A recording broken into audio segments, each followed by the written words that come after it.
And here we go. Happy Sunday. Oh my goodness. It's so beautiful. I didn't know it was going to snow last night. Did you guys know it was going to snow last night? No. Everybody's shaking their head. Like, so waking up this morning and I like crack open my eyes, I'm just like, not only is it snowing, which is like permission granted to snuggle on the couch with a book, right? That's what it means to me. Um, And then I was like, oh, the first thing I have this morning is meeting with all you beautiful people. So awesome, awesome, awesome. Happy Sunday. Happy Untethered Soul Sunday. I think we jump right in because we're finishing out part 3. And I'm telling you, like these chapters, Sealing Freedom for Your Soul is the first one, and Pain, the Price of Freedom. That's the chapter that I think hit home most. But I think the reading prompt. I think what I sent out, I don't remember. Let me see if I can access my new system. So let's do a quick check-in. How was this? How were these chapters for you? While I pull up the prompt, if anybody just wants to kick off with like something that came up or a starting point, I usually start with our journal prompt. Anybody? Well, I'll just speak up and say I've read about 7 pages of it, and that's all. And I tried it, and it was really good. But I read when I go to bed, and it's hard. And I planned to set time aside, and it didn't happen. So it's been a Okay. wacko week. So Right. You had your big BSU teaching I week. did. I did. Yeah. That was fun. That was very fun. Art department.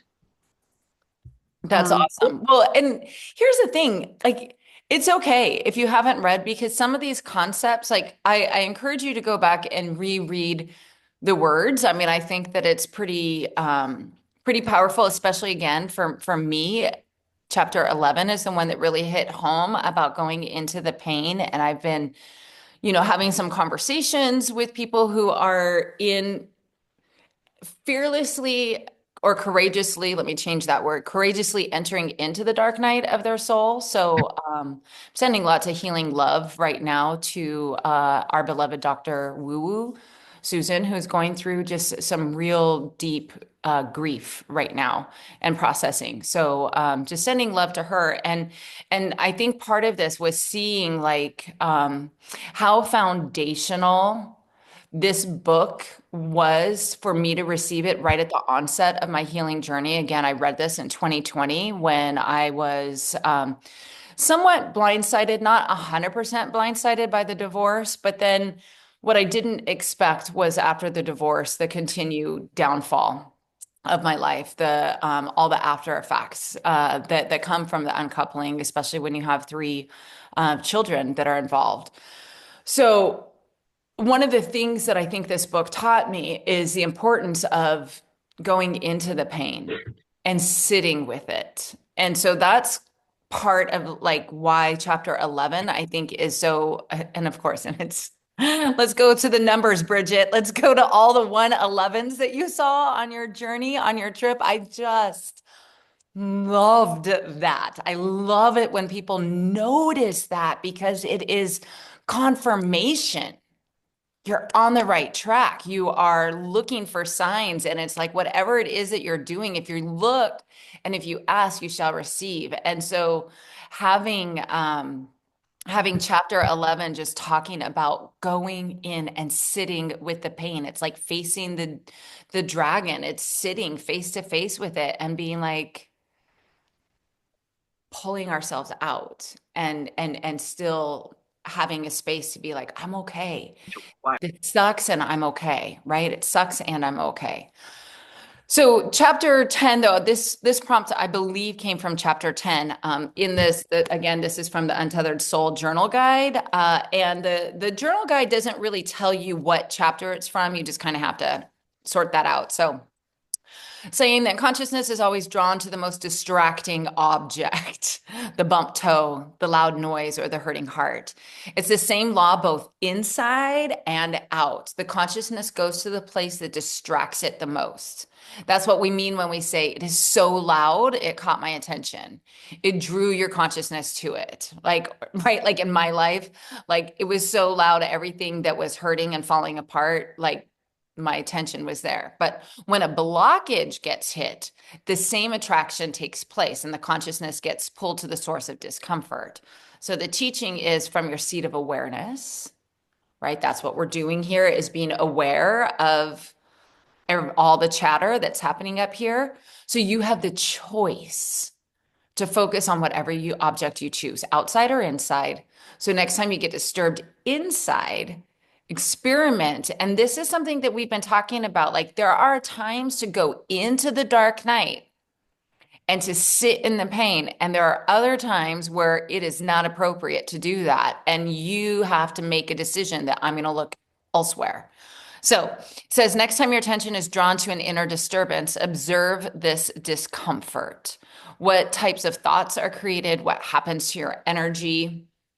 And then it says now shift into the seat of awareness and observe what is going on outside of you instead of inside. And what can you focus on outside so that you're not fixated on the inner disturbance. So I chose this one because it really goes back and forth for me because one is like going into the pain where he'll take us in chapter 11 and this feels like it's how can you distract yourself or shift your attention elsewhere so that you can, I think, move forward in your day. How did you guys interpret this and what thoughts came up for you? Good morning, Chandra. I just saw that you Good are here. morning. Good morning. Good morning. I'm not sure. I'm mixed up with the chapters and things, but I like creating protocols and cheat sheets for myself. So Uh-huh. I'm really comfortable with pain physically and emotionally. I just feel it. Um, I know, I just am comfortable with it. So, but the concept of falling behind the energy, that's what I really liked. And because you can be in it, and I work with a lot of young dramatic pageant girls and influencers and things. And so I have that kind of energy in the office and talking to them about not engaging.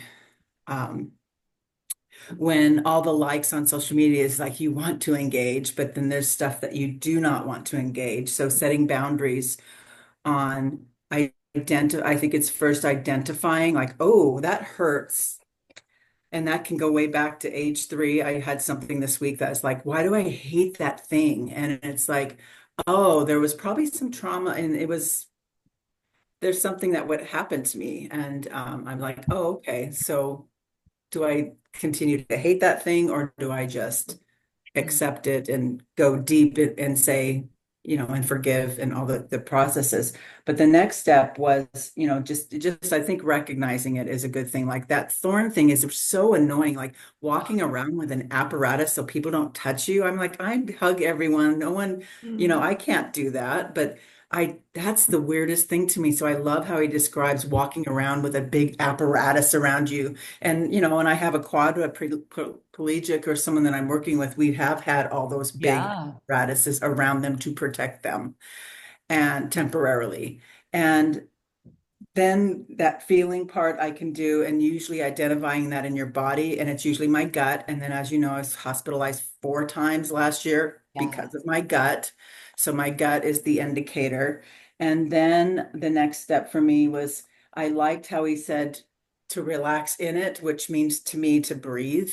So Yes. you feel it, you recognize it, you maybe can go inside and identify it, then breathe. But the thing that I love the most, he had this little thing about when you look up, it's almost like me, I love angels. So I'm like, I look up to the angels and I'm like, okay, I need you right now. And angels are cool because they'll come like, oh, I can't, Yeah. I'm waiting for you to call on. Thank you for calling me. That's how my angels are.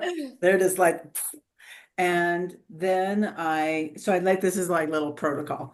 And then you can step back, and that's what means to be in front of the in front of it, in front of that Mhm. energy. So that's, I don't know. I just like those kind of things because then it'll help me click in and get in and out of it faster. And I think we get triggered every day, every hour. We can get triggered so many times or not. So, still analyzing kind of what he's saying to us, but some of the things I just pull out so that I can go on with my day, you know? I don't want to be Yeah. sitting in it too long unless I really need to, and that happens more at night or in the morning. So, um, yeah, it's like I feel like I have to read it over and over and over again and keep picking out things that I can use because I like the practicality of how he Do puts you it. feel that like in the moment when something hits a thorn, right? If you're a hugger, I'm a hugger too, right?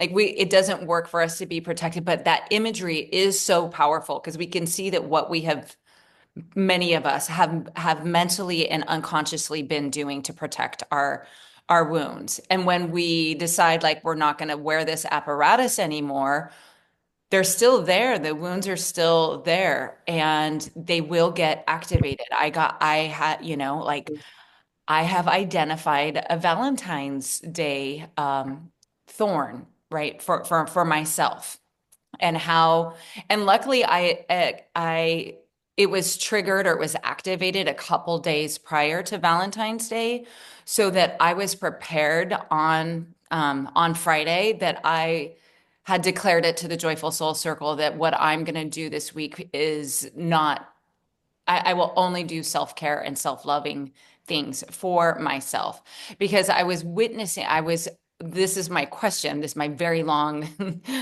response with a question is when I noticed that I was getting triggered, I felt like this time I was able to kind of fall behind and just be like, oh, that, like poor Andrea in a way, right? Like poor, like there she is again, like the same wound. And it gets hit by different people, but it's that same wound. And just seeing her and then just having that compassion from the higher side of me, the soul that's just like she just needs to know that she's okay. And the love that she's seeking is her own and I fell behind and I felt that and then like have my Valentine's Day was one of my best Valentine's Day ever and I can't even tell you what I did.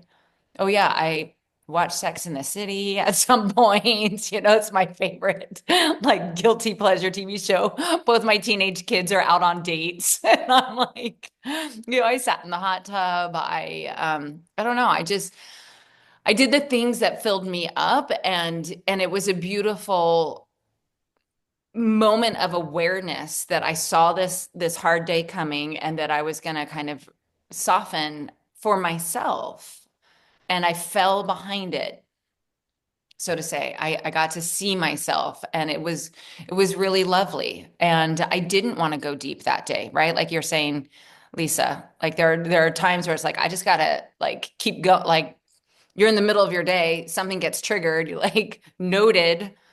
Now, am I going to continue to put myself in that pain or am I going to note it and be like, I will deal with this at a time that's appropriate and give myself like not allow myself to sink all the way down when I can't respond to it correctly. Yeah. So I think my question was, are you noticing that more and more as you're triggered that you're able to fall behind? Or is that still a struggle? And that's not just for Lisa, that's for everybody. When something gets triggered, what's your react maybe? And that's an opening question. How would you rate your week between last Sunday and this Sunday in terms of your reactivity, um, responsiveness or reactiveness to triggers? Hmm. I confused mom. I could see your face with No, that no, question. go I ahead, will Mary. say, Oh yeah, you I go, will Mary. say, Okay, go ahead. let's let Mary go so she doesn't have to, so she can No, get her early voice out before it goes away completely. you just said something about Valentine's that reminded me that I didn't realize I've never been able to trust women really ever until Teo. And I remember I thought, oh, I'm going to carry that kind of love and support for the rest of my life. I'm never going to fear women. I'm never.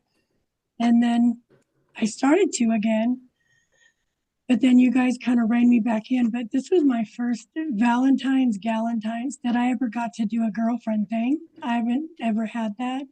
And so I kind of now, when I get that anger that comes up about anything, I just picture you all like just trying to like hold me down. Like you don't have to put your energy into the anger. You can get behind it. I hear Dr. Dyer. I hear on my 12 step kind of coming back in. So I didn't read anything. I listened to it, all of it this morning on like super speed, trying to get ready for this. But I just kept hearing people, places, and things and looking at it differently, or I'm going to go back to drinking and drugging and all the other good stuff. So, or the bad stuff. But that when you just said that about Valentine's, that's what I was thinking of, is just trying to find new ways of, because if I don't, it's not gonna, this next time is not gonna be a good time. Yeah. That's cool. That's cool that like you're rewriting like Valentine's, Galentine's, right? There's a big friendship component to it that is also emerged, and that's really lovely. And that is bringing your awareness to a different way that you want to show up for yourself, and to be reminded that there are women that want to love and support and encourage you. That and it's hard to rewrite a story. It's hard to rewrite a story. It takes intention. I don't think it's hard. I think that is an expression that we use so too much, but it takes intention, and you're doing it intentionally. No. So happy Valentine's Day. Happy self-love day, as I call it. All of it.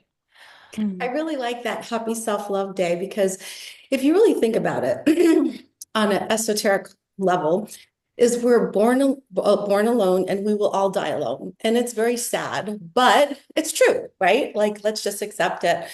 And so it's like you have to put on your oxygen mask first, and you have to love yourself.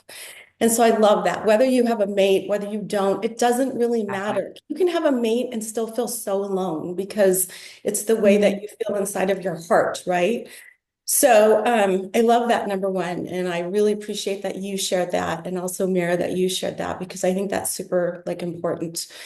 This week, I definitely felt like Mira, like I kind of feel like we're going through therapy with each other a little bit. Because it's like I'm thinking, what's the group say? And I feel like you guys, we're all at like different levels and healing. And I think the moment you're born, you're going to start to heal, just because you come out of the womb and you're crying and you're wanting milk, whatever. Yeah. And so First it's trauma. like, yeah, it's trauma. And so it's nice to know that there's other people who have these same feelings. So I don't feel like an alien, like, oh my God, am I the only one who feels like, oh, so that feels so good. So during the week when I'm feeling triggered, I kind of try to like just breathe, Andrew, you said that. And then I think about you guys, and I think about all the things that I've learned. And I just, like you said, it gets, first it's in my face and I'm like, oh, mother effer, let them miss all that. And then I'm like, okay, breathe and think. And then, it goes behind. And then I'm back in the moment. And then, like you said, you get triggered, and it's just the whole day. You're just like, rah, rah, rah. Yeah. I all know. day. I don't think I've ever been like, hey, I'm so zen. I just am so happy. But I do have to admit, last night, I was getting a little effing pissed at this book, because he's like, well, why don't you just relax and release? Let it go through your heart. I mean, you, Bear, have struggled with addiction, and it's like, okay, just put down the cigarette. Oh yeah, thank you, Einstein. I'll just put it down. Like, I've had periods where I'm just drinking, like, rah, rah, and it's like, because you don't want to deal with that hurt soul, and you're just like, let me just put that guy on pause, and I'm going to have a little of this so I can just get through the day. And now I can go and not drink because I can get through the day. But so I actually was a little mad at him when he's like, just relax and release and burn it through your heart. I'm like, thank you, Einstein. I'm so grateful to hear that. But again, it's a tool. And, maybe when I'm in that moment and I do say, okay, relax and release. Okay. And then you do it. So anyways, that's how I feel. How many other people were also triggered by that just relax and release, just fall behind it, just let go? I understood it.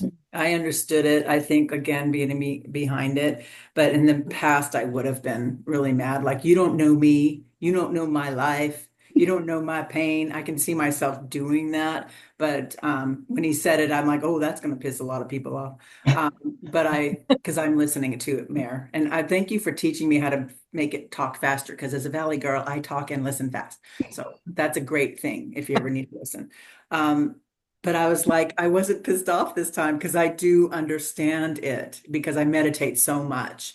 I mean, my husband was going through something recently and he's just like, I had to do like 3 meditations and I was sitting there for an hour and a half because until he felt better because he's going through a lot of energetic stuff too. And I'm just like, it is nice to kind of get it. Maybe what I'm doing is like I'm understanding it. So because I'm working with all these young women, I am behind it so I can be comforting to them and like, yeah, I know we're supposed to relax and receive it, but let's just see how you feel right now. And it's okay to be pissed off, and anger is not a bad thing, you know. But I did think of others. I think that there are so many deep things that you can't just let them go. Like there's stuff there, and yeah, it did frustrate me a little bit, but no, it frustrated me a lot because I'm like, dude, there's a lot that people have that is takes more than just a let it go.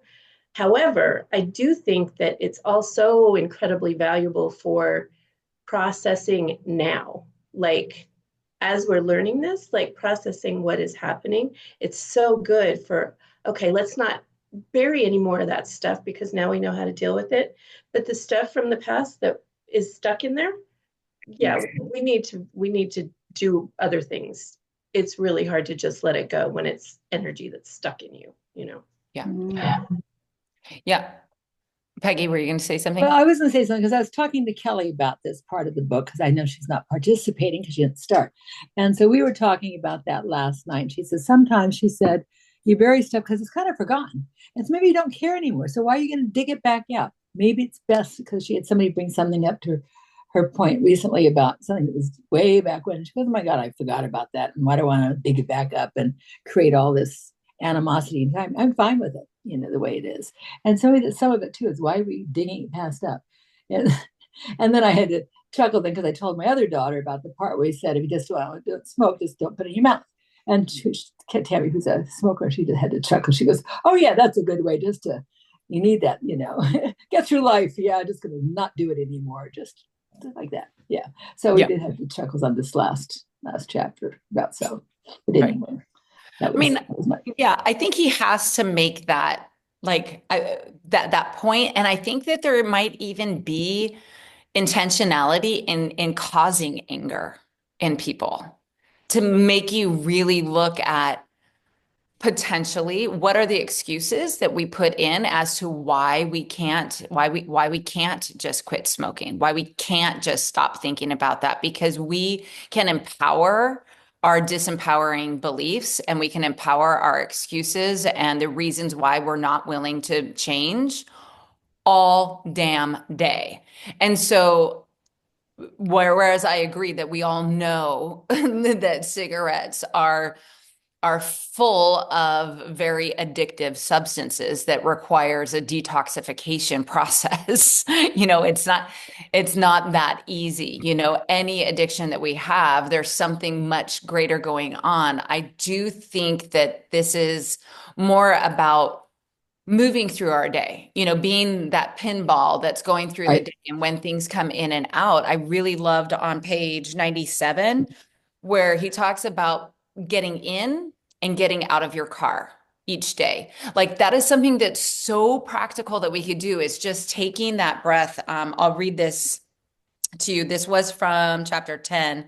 It's on the upper right-hand side of page 97. He says, every time you get into your car, as you're settling into the seat, just stop.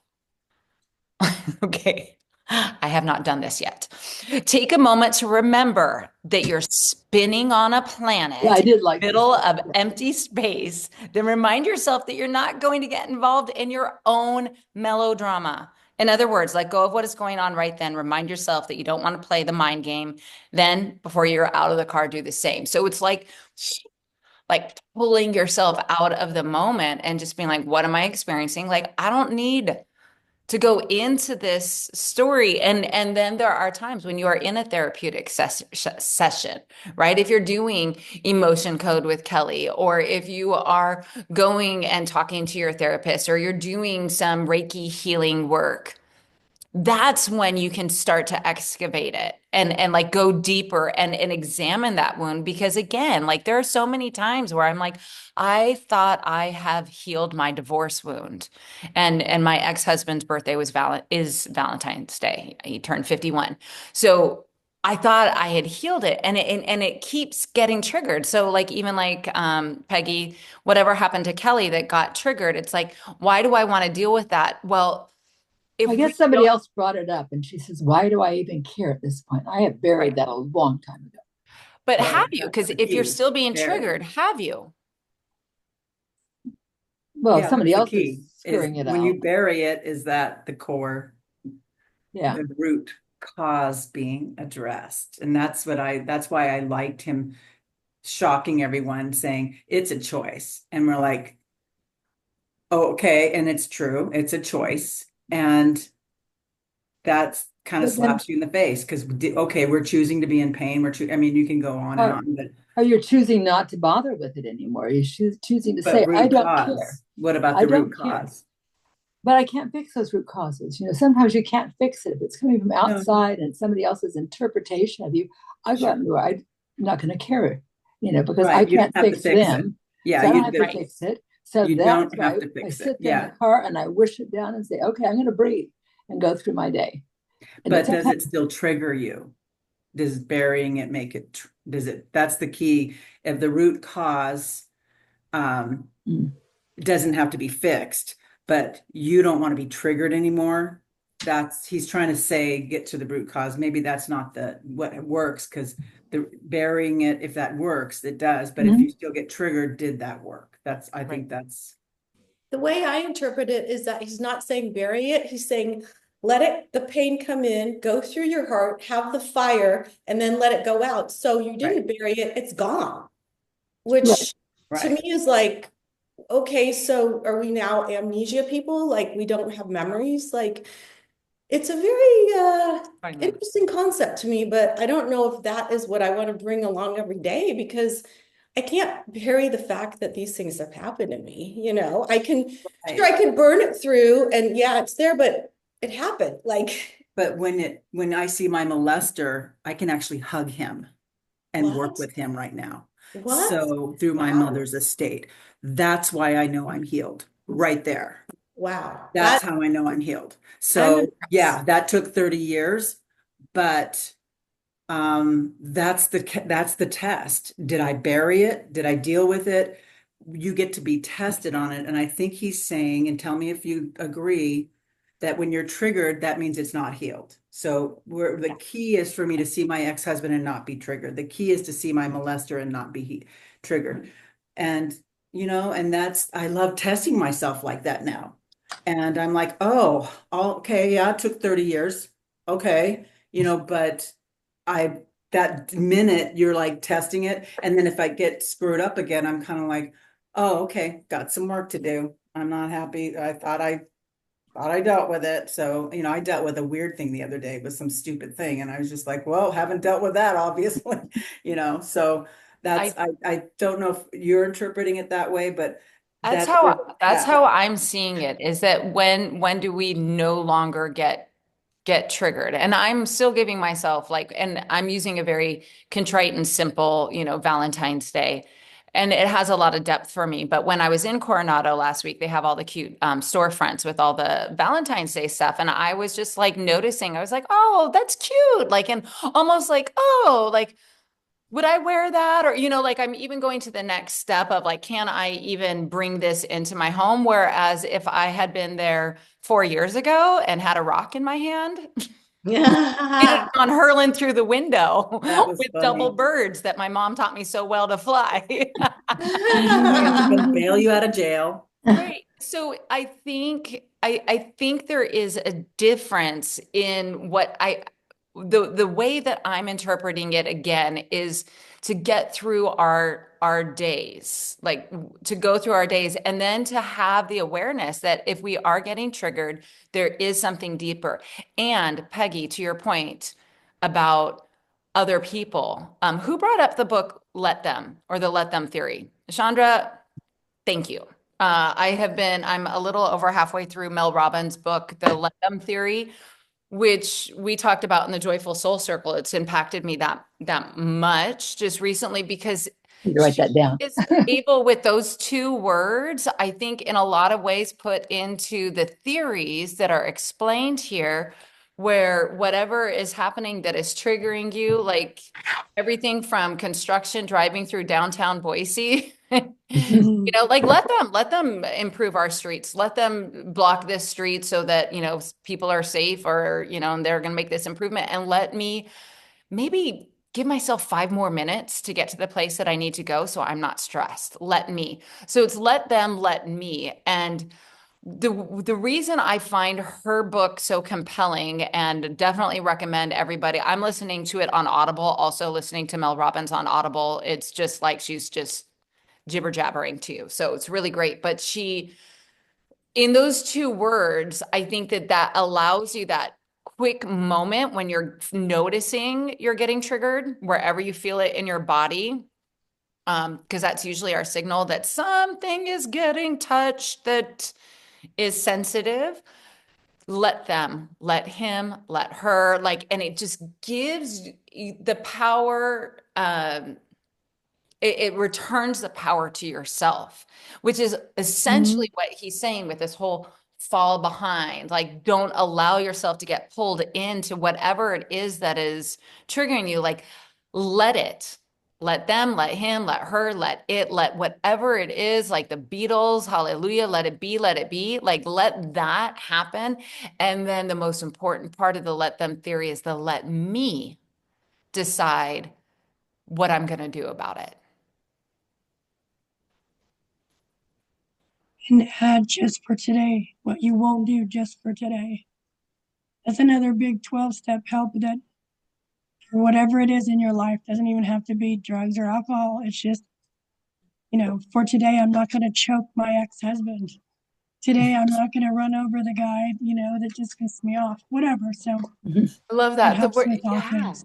Yeah, I love Just for Today. I'm on the other side. I'm a black belt Al-Anon 12-stepper, and since I was 17 years old.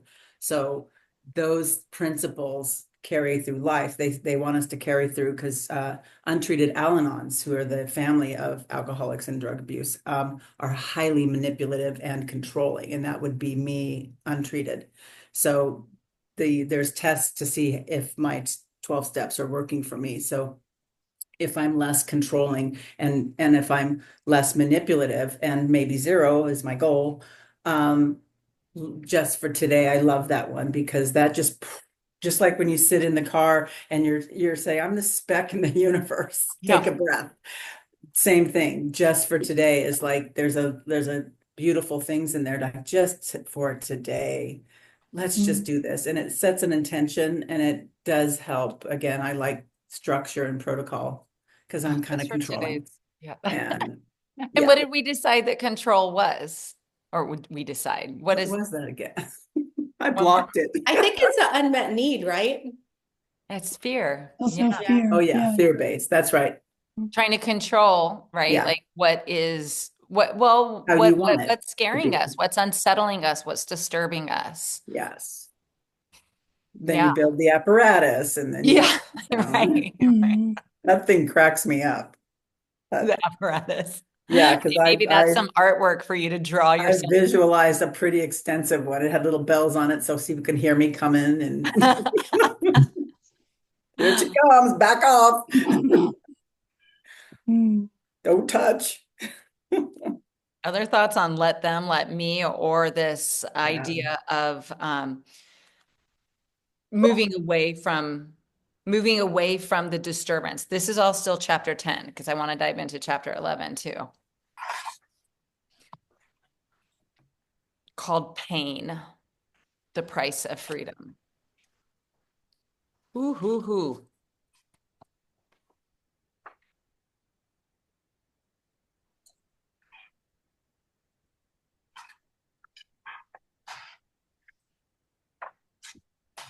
Is there a question, Andrea? Everyone's all silent. No, I'm allowing the silence. Mm. There's no real question yet besides, is there anything else about that? I guess the question of, distracting yourself in the moment or choosing to put your attention elsewhere. Because I think that that's really what he's saying in chapter 10 is like notice, acknowledge something's been disrupted, and I'm going to choose. I get to choose. I have the choice in how I'm going to respond. And then I really feel like chapter 11 is the deeper stuff. It's not like when you're, out and about your day, but when you have a moment to, what did he say, become familiar with the pain. Like, when do you take that thorn and look at it? And that's when I realized that, and I don't think I had ever put Valentine's Day as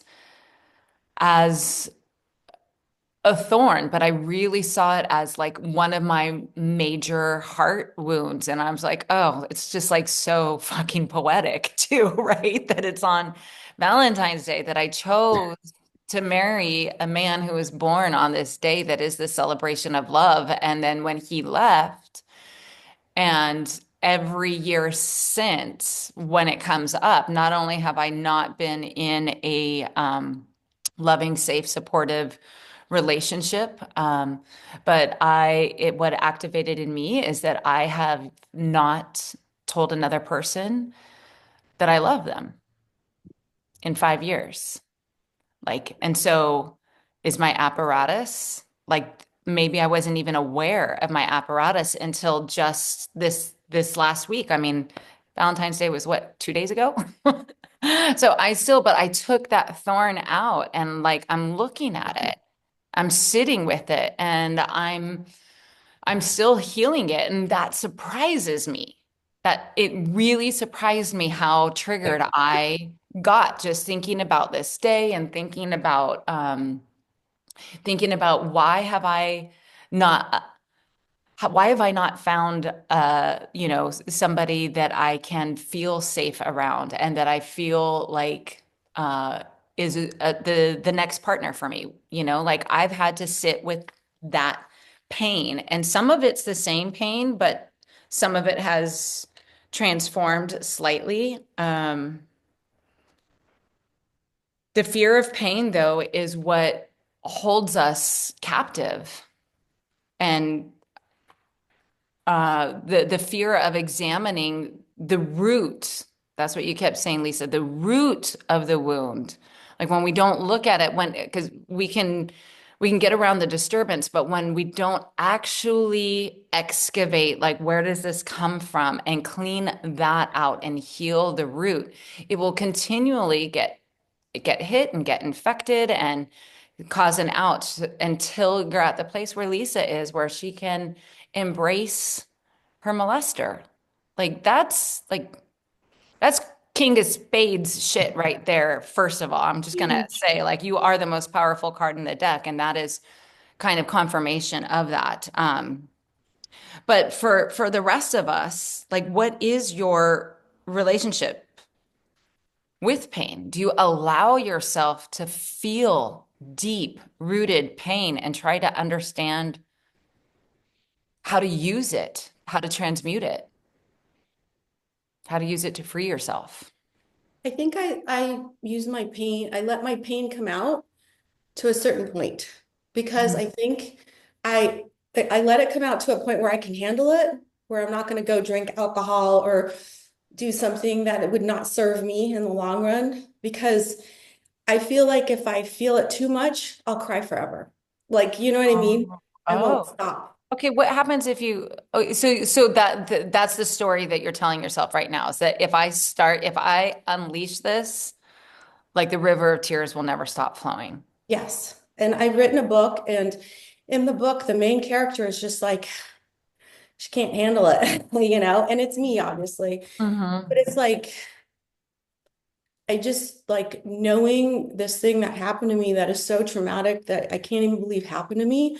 Like, you just don't want to even realize it. Like, you don't want to realize that there are people that have a psychopathic switch that they flip and do this horrible thing. And then I'm not going to go into it because why Sure. do that? But it's like, I let myself feel it for just a point, and then I'm like, nope, nope. Go in there. And I'm a lot better because it's like I can even speak now, but it's like you don't want flashbacks and all the shit that comes along with whatever happened to me. But it's like I can only handle it to a certain point, and then I just say peace, peace be with I you. That's great. I I love think, yes, me too. And I think that each point that you go, like you're like able to get just a little bit further and a little bit further. And having the awareness that this is enough for me today, right? Going back to that today, that. Just for what is, today. as for today, Just this, Just, just for oh, today. just for today. This is enough. Thank you for sharing that, Chandra. And that's beautiful. And to notice, I like, didn't even say it. and to be able to say, right, like, when would, could you have said it, and you can go back as far, and even just to be able to say, this is where I'm at. This is as far as I go with the pain. That's brave. Thank you.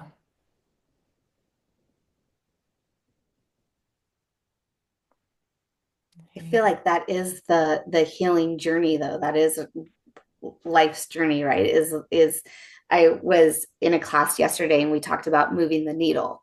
And and that's exactly what you're talking about, Chandra, is just that little needle movement is sometimes the biggest. And to give ourselves then those celebrations that you did something today that you haven't done in the past, just speaking it, right? And that's just a needle move. And that is the healing journey, is a needle move. Right. And that's why they say that time is healing, but time alone is not healing. Yeah. I don't Time, know why I like that saying anymore. yeah, but time when you do move the needle forward, like you can see, you can look back and be like, oh, look at all this healing that I have done over time. Moving the needle forward, that's a nice visual. Yeah. And being allowed to move the needle, being supported to help move the needle, because that's also when you get isolated, when you're in that kind of pain and you don't feel accepted because of the pain. You're not allowed to talk about the pain.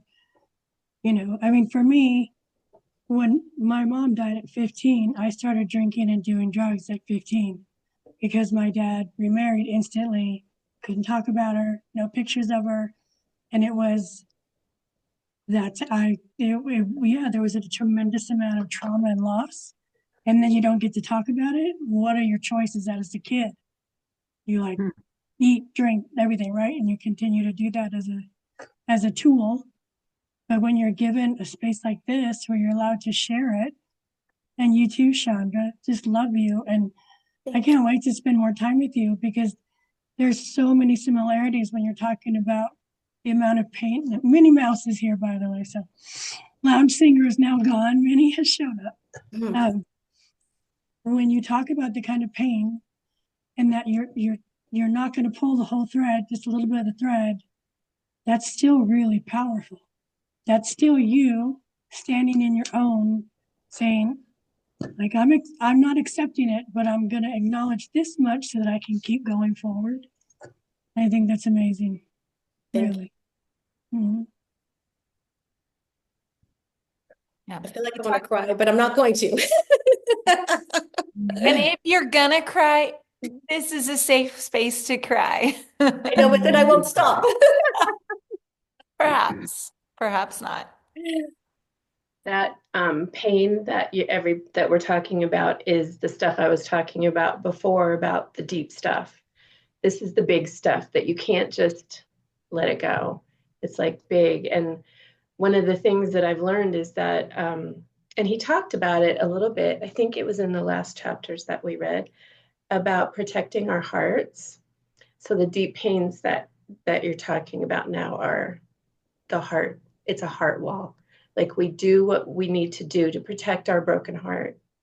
And that what through the stuff that I've been studying, those can be, they're very hard. They're not easy. They're like a wood floor, like around your heart. But those can be removed. And one of the things, it's like hitting me, I just got to share this. Time is so wonderful. And when you talk about moving the needle, like, yes, that's awesome. But these things can really be healed more quickly. And I want to share that because I feel like this time in history, in the history of the world, like it's a really important time for us to be women of light, even more so than we already are. And healing this pain is really huge in that. Because when something happens and you get triggered, it happened to me this morning. Like something happened, and my instant thought, what happened to my energy? Well, it started pinging and it started getting like hijacked. Like it was hijacked to darker places. I don't like that. And so I had to sit back, and being in human design and projector, I can see the bigger picture. That's what I have to do. I have to step back. There's more going on here than I understand. And grace and gratitude. and I was okay. It was like put a whole different perspective on it. So why did I say all that? Because you can heal this stuff. Heart walls can be removed. And what I've seen with the work that I've done is that relationships, I have one client in particular that's in my head. She was abandoned, abused, all kinds of stuff. She had a huge heart wall because she was protecting it. And we removed it without her having to relive all of the stuff. It's just a simple energetic removal. And her heart wall started coming down. She texted me the other day and told me that she's in a relationship of her lifetime. She found her love. And I was like, okay, this is what I'm talking about. This is the good stuff. So I just share all that because I know this stuff can be healed quicker. And I feel like it needs to be healed quicker because there's just a lot going on in the world. Oh, that's so beautiful. What you said reminded me is like as we heal ourselves too, as women, as light workers, as way showers, when we're doing our healing work, we are healing the collective because we are all one. So there is that. And how you speak of the pain as energy is explained here in this book. And then also Mel Robbins talks about what an emotional response is, a chemical burst. Like emotions in and of itself are a chemical burst in the brain. And so the importance of allowing that to breathe through that, as you know, like whatever it was that triggered, like you don't even remember. You're like, something just threw me off. I felt it pulling me down, and just having that stop, that I like the SNAP acronym, which is stop, notice, ask, and pivot. It just allows you that moment. And that's what he's saying, in and out of the car. Stop, get in the car, regulate yourself.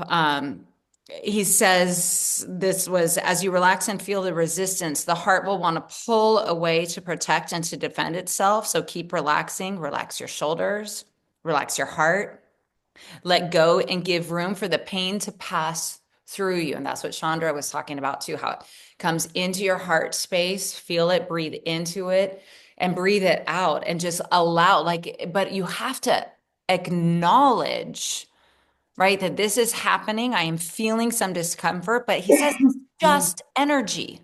That's all it is. It's just energy. So just see it as energy. That might be helpful. And then, yes, there are practitioners, there are all kinds of assistants that can help us expedite the problem.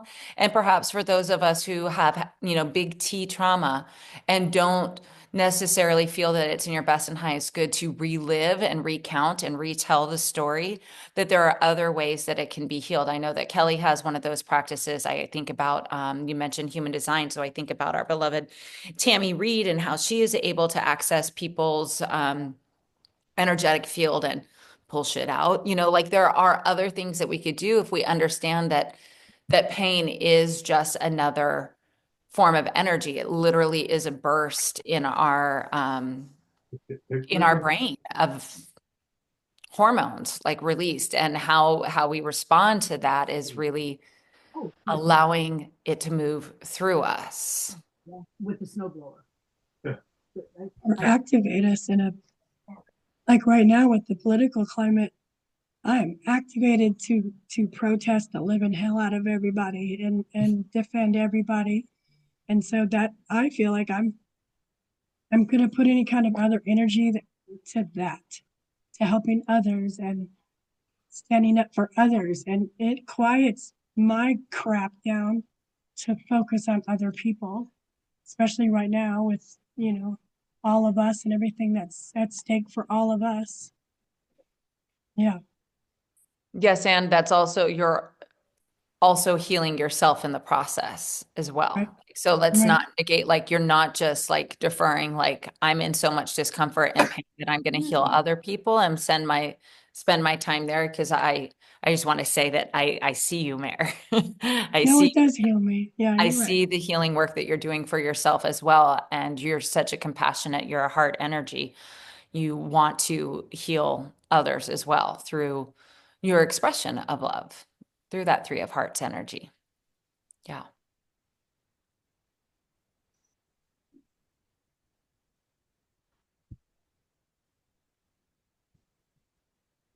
I feel like though too, it is like all of it is needed at all different times. Big shifts are needed as well as the little shifts. And it, when I know myself more, the more and more I know myself, the more and more I can be aware of what others need at any given time.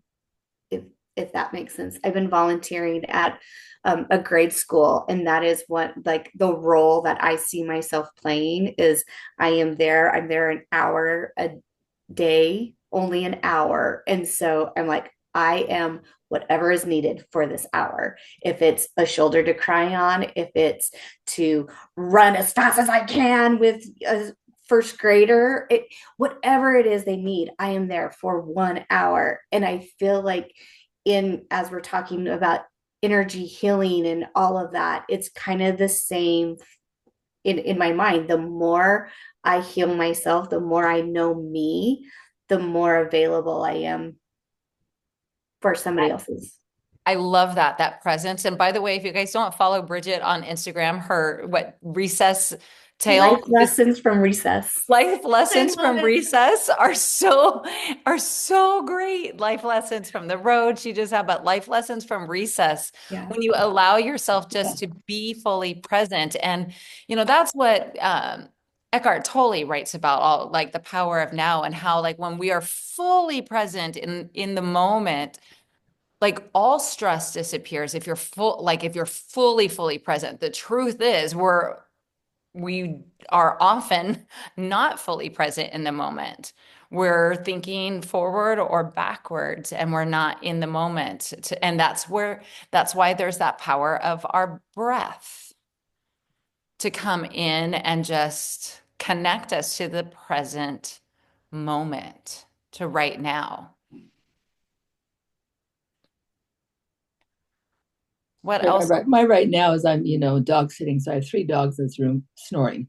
So getting distracted by these 3 dogs. But anyway, so that was my life lessons today. It's dog snoring. Yes. And like looking at the animals, aren't dogs like amazing there? I mean, I felt bad for Jasper this morning. I accidentally kicked him in the face first thing in the morning. I was coming back into bed with my coffee, and I kicked him in the face, and he sleeps under the covers, and he yelped. And then like I felt so bad, but then like he like so He quickly forgives me so like quickly. Yes. So yeah, it's all good. Let's just look at the snow outside. And I was like, yeah, dogs, animals, what beautiful reminders of unconditional love and like just being in the present moment because they so are. Grace. Yeah. Grace, yes.